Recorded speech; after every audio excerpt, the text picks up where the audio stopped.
Beloved, it's Friday. Close that laptop. You've actually done enough. But before you log off, time for one more thing. Welcome to the debut episode of Corporate Cocktail, your official Friday wind down, rounding up the deals, bold moves, and quiet power plays shaping Africa's business landscape. I'm Ondira Ganga. Grab a glass and let's get mixing. This week on the Big Three, Ghana's city is wobbling after a strong start. The CD is making an adjustment, and I believe that it will settle at a certain rate, and we will make sure that any depreciation that occurs in the value of the CD is within a margin of about 5% per annum.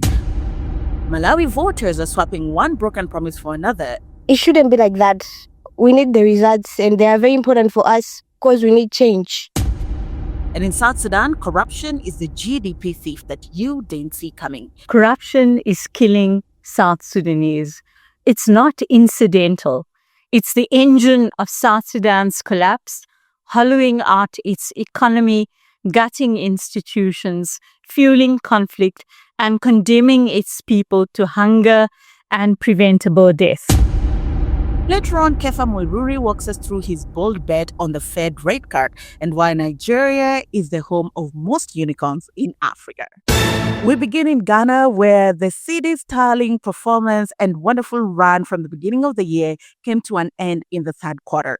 Just for context, the Ghanaian cedi, ever since the country defaulted on its debt in 2022, lost 60% of its value to the dollar cumulatively, and it has been depreciating annually. If we look at last year, the cedi lost nearly 20% of its value to the dollar. And when President John Mahama came into power, the currency was one of the focal points of his administration. And in the first 90 days after he took office, the cedi went from the worst performing currency to the best performing currency. And this turnaround is looked at as a miraculous turnaround by many economists. Very few countries have been able to do this, particularly in Africa, say, with the exception of Kenya, that were able to also reduce their depreciation and actually appreciate by 20%. We've seen the Ghanaian cedi get a really strong run, appreciated close to 30% against the dollar, and it went from about 16 at a high to a low of 10.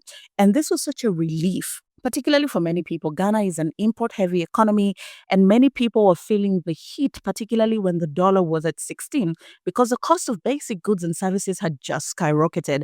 When the money came back to 10 and the city was trading 10 to the dollar, many people felt this relief because the cost of imports went low. There was much more dollar availability in the economy. Other people who were feeling the pain, particularly exporters, take cocoa, for example. The farmers are not getting much from their profits. They went from making 16 cities to 10 cities. They've lost 6 cities in between there. But in the third quarter, we've seen a little bit of movement, particularly with the currency. It went from 10 to trading at 12.25 according to the central bank. And there are a couple of things that we can attribute to this. One, import demand. Ghana, again, is an import-heavy economy, and they import things that are very dollar-intensive. For example, machinery that goes into mining. So that has raised the demand for dollars. And also, the central bank is very hesitant to pump money into the economy. They don't want to pump a lot of dollars into the economy because they have to buffer themselves. They have to ensure they have enough reserves, and they don't want to interfere. President John Mahama says that it's time to allow the cedi to find its actual and real value in the market. Also, there's pressure because the festive season is coming. And if you know our West African brothers, one thing about them is they will shop, okay? They will shop. And so this is one of the reasons why we are seeing the cedi lose some of that appreciation. But President John Mahama says there's nothing to worry about. It is about stopping rapid depreciation of the currency. Almost every currency would realize either depreciation or appreciation in the course of a year. But when you have steep depreciation of about, like we had in 2024, 25% depreciation in the currency in the first half of the year, it makes planning difficult. And so, yes, Bank of Ghana has been intervening in the forex market, but they've withdrawn. And what's happened was that because of the rapid appreciation in the value of the cedi, we saw an exponential increase in imports, because then people could buy cheaper dollars and so they could import more, which is a natural economic phenomenon. But on the other side, exporters are not happy because they get less cedis for what they export. And so every country tries to find out a balance where exporters are able to do good business and importers are not overburdened by high forex rates. And in true fashion, there's nothing to worry about. The central bank is not even worried. If anything, they cut rate by 350 basis points in their latest MPC meeting after they cut by 300 basis points in the other meeting. So they're not worried. Inflation is easing, which is going to help. They're fetching good money, particularly from cocoa prices and gold, which has been appreciating in the international market. And one of the trends that we're noticing is Ghana is piloting a cocoa and gold revenue hedging to stabilize their reserves. Currently, they have a positive net surplus. Trade surplus is about $6.5 billion, and they have over 4 months of reserves. So they feel that they are in a good place. It's working, and this is a model that could be copied maybe in Nigeria and in Angola, countries that heavily rely on imports to, or rather exports to fund their budget. But hedging without fiscal prudence could easily backfire. Now let's shift gears to Malawi, where the country was headed for a general election after 5 years of President Lazarus Chakwera, who was voted in after the country voted out Peter Mutharika, who was in power for only 2 years after his brother Mbingu Mutharika passed away. This is a very interesting election because they voted out Peter Mutharika because the economy was not necessarily working, and Africa has gotten to a place where if a leader is not delivering on the promises that they made, the people are always waiting for them at the ballot because that is actually the equalizer. So in 2020, Mutharika is voted out, Lazarus Chakwera comes in, but 5 years later, his score sheet is not great. Inflation is above 20%. The country has struggled with fuel shortages. And now, while they were heading into the election, coupled with things like unemployment, Mutharika was placed at 41% in the opinion polls, above Chakwera at 31%. And when you talk to the people, particularly in Malawi, they're yearning for change. They want things to change because they think the economy is far worse now than it was with Mutharika. And one of the reasons why they voted Mutharika out is they thought that things couldn't get worse than they actually were. I want to change this government. I'm tired and I'm crying. There's no fuel, no food. I want this vote to change things, especially development for this nation, considering that each leader is different. I cast my vote expecting to see change. The candidate I voted for should make sure that youths are employed more than they've ever been. I want to see more youth in all sectors of development. You see, what to watch with these elections in the country is that the youth make up 65% of the population and they turned out to vote. And they are the ones that map power, not just presidency, but they hold the ability to flip it. And from the results that have been trickling in, the Electoral Commission has until Tuesday to announce who the presidential candidate that has won the election is. It looks like Peter Mutharika is leading the polls and there will be no need for a runoff. And this just shows us that Africans are waking up. There's a political renaissance that is happening on the African continent. We saw it in Botswana. We've seen it in Malawi. We saw it in Ghana, where the NDC won with such a huge margin. So the ballot box has actually become the equalizer. But in the case of Malawi, I think they're just trading one broken promise for another because there's a reason why they voted Mutharika out and they're choosing one of the lesser evils.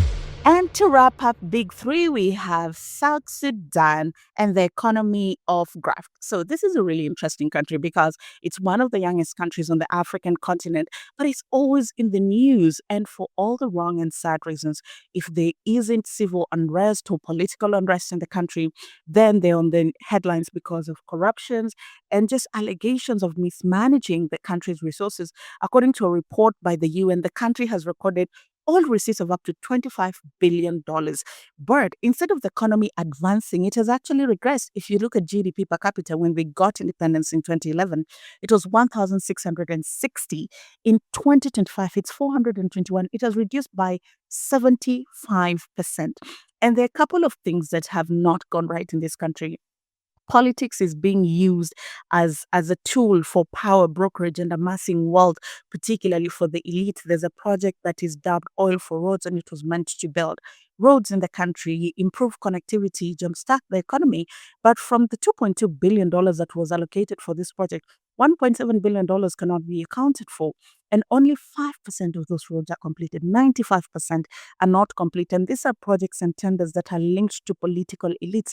So it means that the government is meddling with affairs of the country and not in the right way, in all the wrong ways. And now this is a country where a lot of money is being spent in politics. The president spent 6 times the budget that he was allocated to. And you have critical sectors like agriculture and healthcare that don't even get up to 10% of their allocations. And what we are seeing is a humanitarian human rights crisis unfolding right in front of our eyes. South Sudan's leaders have been breaching international human rights law, which obliges governments to apply maximum available resources to realize the rights to food, health, and education. They have instead diverted these resources into opaque schemes that benefit only elites. And now to my next big bet, where you put your money where your mouth is. We go all the way to the US, where after months of holding the line, the US Federal Reserve cut rates by 25 basis points, and it's trimming its benchmark to 4% from 4.25%. It's the first move of 2025 and actually a really big pivot from last year's higher for longer stance. And here's why it matters, right? A cooling job market and rising downside risk to growth, even as inflation remains above target, drove this cut. And it eases pressure on households in the US and businesses and could be the start of a gradual easing cycle. My biggest bet for me comes from the Federal Reserve rate cut, the first this year. And my expectation here is that we could see some resilient portfolio flows into emerging and frontier economies, like ourselves, of course.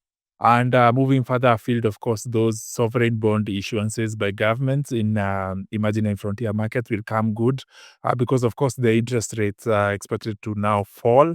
And we've been seeing that trend already happening. So it's a good opportunity for countries looking to refinance, especially, or even trying to do new issuances. It's been a long time since we've had rates, for, 10, 20, 30-year papers falling below 10% in dollar terms. So I think my biggest bet would be on those portfolio flows, of course, and again, return to some of these action in the international capital markets for most of African markets.